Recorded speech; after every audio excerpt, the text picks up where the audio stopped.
Hace 2 años que el colectivo viene trabajando en una investigación profunda, seria, profusa, que arroja finalmente un libro que es No me halaga, me molesta, aportes a la discusión sobre el acoso sexual callejero en Uruguay. Esto fue con el apoyo de la Fundación Friedrich Ebert Stiftung, bueno, había que decirlo el nombre completo. La gente del colectivo Catalejo estuvo ya en 2 oportunidades con nosotros, un poco hablando de los avances de la investigación. Ahora ya con el libro en la mano nos vuelven a visitar. Estamos hablando de Julia Irisiti y Martina Sanguinetti. ¿Qué tal? Bienvenidas. Hola, muchas gracias. Un gusto recibirlas. Hace 12 años en realidad que el colectivo Catalejo, un poco para enmarcar, ¿no?, trabaja sobre distintas problemáticas sociales, y hace 2 que se abocó de lleno sobre el tema del acoso sexual callejero, sobre el acoso callejero. ¿Qué las motivó a iniciar esta campaña para un poco retrotraernos al inicio?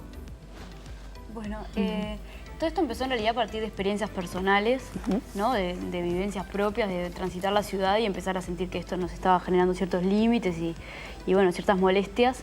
Y en particular la situación de una amiga nuestra que hubo un auto que la siguió a paso de peatón, digamos, por varias cuadras, y ella quiso hacer la denuncia y no encontró ningún lugar donde le tomaran esa denuncia y hubiera una respuesta institucional al problema.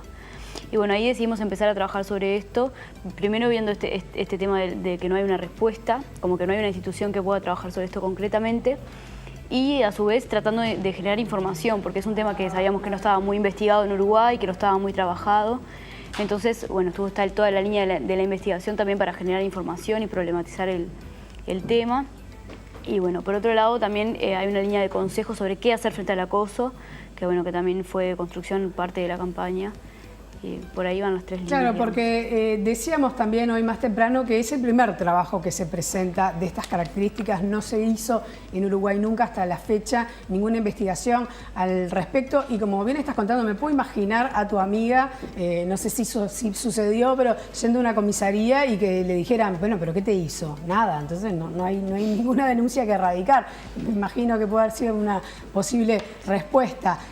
Ustedes cuando lanzaron la campaña, además lanzaron ese cuestionario web donde uno podía denunciar si era víctima de alguna clase, algún tipo de acoso callejero, y en un mes nomás recibieron 509 denuncias. ¿De qué tipo fueron esas denuncias, no? Porque ahí también, de paso, ya que les pregunto de qué tipo, ya junto con esa pregunta les pregunto, bueno, ¿cómo se define el acoso callejero, no? Si hay alguna diferencia con el llamado piropo o no, y bueno, ¿y de qué se trataban esas denuncias? Ahí está. Sí, en el primer mes llegaron muchísimas denuncias, justamente por esto de que no había un lugar antes donde denunciar. Entonces se levantó una tapa y empezaron a salir un montón de cosas, ¿no? Nos llevaban mensajes como agradeciendo el espacio, donde por fin tener un lugar donde poder contar estas cosas. Se abrió la cloaca. Claro, pasó eso, y hay denuncias de todo tipo, ¿no? Desde sí, el acoso verbal, que es lo que se le llama piropo por ahí, hasta, bueno, acoso verbal grosero, tocamientos, persecuciones, masturbaciones, ¿no? Entonces, está todo el espectro posible de acoso. Hay alguna denuncia que da cuenta de eso, ¿no? Y justamente porque el acoso es una interacción unidireccional, o sea, eso significa que es de una persona hacia la otra, sin consenso, sin habilitación, sin diálogo, sin vínculo, de 2 desconocidos en la calle, ¿no? Por eso nosotros siempre marcamos la diferencia con el piropo, porque a veces no importa qué es lo que esté diciendo esa persona, importa el contexto, ¿no? Entonces, si eso te lo dijera alguien de confianza, o alguien que a vos te interesa, o alguien que esté buscando generar algo, quizás sea una situación, pero no es el caso, no es lo que pasa. Entonces, dado el contexto, dado la situación, dada la persona que lo está diciendo y la persona que lo está recibiendo, no importa lo que se diga, es acoso, porque además es lo que hablábamos las otras veces que veníamos.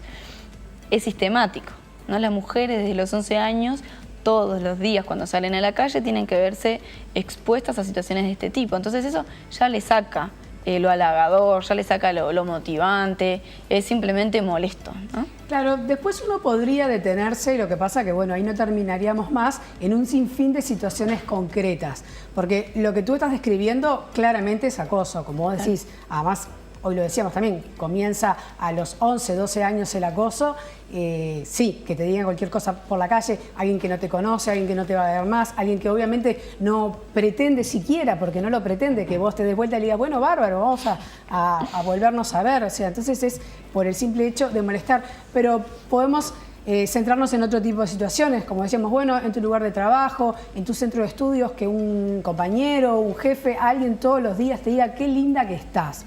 ¿Eso es acoso o no es acoso? ¿O ahí hay una línea difusa en cómo se vive? Claro, sí, hay líneas finas en general. De todas formas, cuando estamos hablando del espacio de trabajo o el espacio de estudio, ya deja de ser acoso callejero, en verdad. Porque ahí pierde una de las características fundamentales y es que sean desconocidos en espacios públicos. Bien, buen punto. Y ahí tiene otras características que, bueno, que nosotros hasta ahora no hemos profundizado mucho. Entonces, esas líneas finas ya no las tenemos tan fáciles de definir, o por lo menos no con tanta confianza como para ahora asegurar cuáles son. Para una segunda parte de este trabajo pueden seguir indagando. Hay un montón para mucha seguir. tela para hacer. Hablemos de algunos datos que están publicados en el libro, que como decíamos muchos son evidentes, pero cuando uno lo pasa a números, bueno, también es fuerte saber, ¿no?, que el 91,5% de las mujeres son las acosadas, los hombres es un porcentaje creo que de 6% y encima son acosados por hombres. Sí, tal cual. ¿Qué han sabido del acoso al revés, ¿no? de mujeres que acosan a hombres? Hay algunas denuncias, son muy pocas, son un número tan pequeño que en verdad no los usamos para el análisis. Que bueno, que en verdad he dado cuenta que sí, que existe en todas las direcciones, pero la proporción no tiene comparación. Claro. ¿Sí? Entonces, a veces incluso acá aparece la pregunta si podemos efectivamente denominarlo acoso. Porque, ¿qué pasa? Puede ser molesto, o sea, existe y puede ser molesto, pero no tiene esta característica sistemática, cotidiana, claro. Y ahí entonces empieza a aparecer más en duda si eso es acoso o no, ¿no? Sí, además hay una cosa que es importante, que es que en el caso de los casos de acoso de mujeres hacia hombres en general, no generan nunca miedo. Pueden generar risa, puede ser anecdótico, rechazo, lo que puede quieras, generar molestia o rechazo, pero nunca genera miedo. Entonces ahí es que empieza a limitarse sobre todo un fenómeno que lo que termina haciendo es limitar el tránsito de las mujeres por la ciudad. Entonces ahí es donde hay que poner el foco del problema, digamos, ¿no? Ahora que tú nombras lo del miedo, una de las preguntas que quería hacerles era eso, ¿no? ¿Cuál es el efecto psicológico que en definitiva provoca en las mujeres acosadas? También tendrá que ver, no es lo mismo una chiquilina de 12 años acosada que una de 30, pero bueno, ¿no? ¿Cuáles son como los efectos en definitiva que dejan huella? Claro, la persona de 30 de todas formas lo sufre de los 12, entonces las huellas están igual. Mira, los sentimientos más nombrados en el formulario es el asco, la rabia, la impotencia y el miedo. Y esto, bueno, tiene consecuencias de diversos tipos. Primero, en lo que decía Martina, de poder hacer uso del espacio público, ¿no? Cómo las mujeres nos podemos vincular con la ciudad o qué tantos derechos tenemos vinculados a la ciudad con respecto a los varones. Después, y en esto viene también toda la idea de la ciudadanía, de ejercer ciudadanía. Nosotros siempre marcamos lo importante del espacio público para ejercer ciudadanía, ¿no? Porque es ahí donde se ponen en juego muchísimos derechos, muchísimas posibilidades públicas, políticas, y también en la creación de la subjetividad, en la generación de una subjetividad, ¿no? En la confianza, en la autoestima, y no necesariamente siempre se dice que el acoso mejora la autoestima. Bueno, a veces pasa justamente lo contrario, ¿no? En eso, en las posibilidades que sentimos nosotras cuando salimos de nuestras casas, en la construcción de sexualidad también. Hay muchas denuncias que es llamativo porque plantean, por ejemplo, que varias de las primeras experiencias sexuales fueron con desconocidos en la calle, ¿no?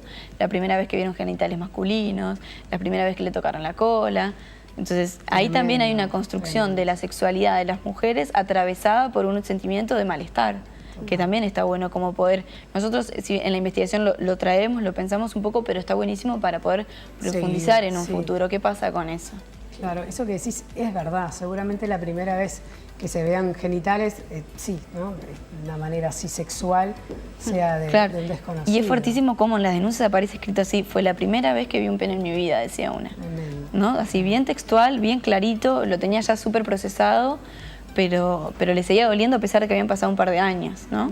No, además, un poco hoy hablábamos de la crónica que recoge La Diaria, que está basada obviamente en lo que está en el libro, y hablamos de eso, ¿no? De una chiquilina joven que desde que sale de la casa sube el sonido de los auriculares para no escuchar lo que le dice, no sé, un grupito de varones, cambia de recorrido, se pone en la cintura el buzo, cuando se sienta en el ómnibus está cansada de que si está sentada al lado del pasillo, la rocen, ¿no? Sí, es tremendo, eso en lo cotidiano es terrible. Sí. ¿Hay un perfil del acosador?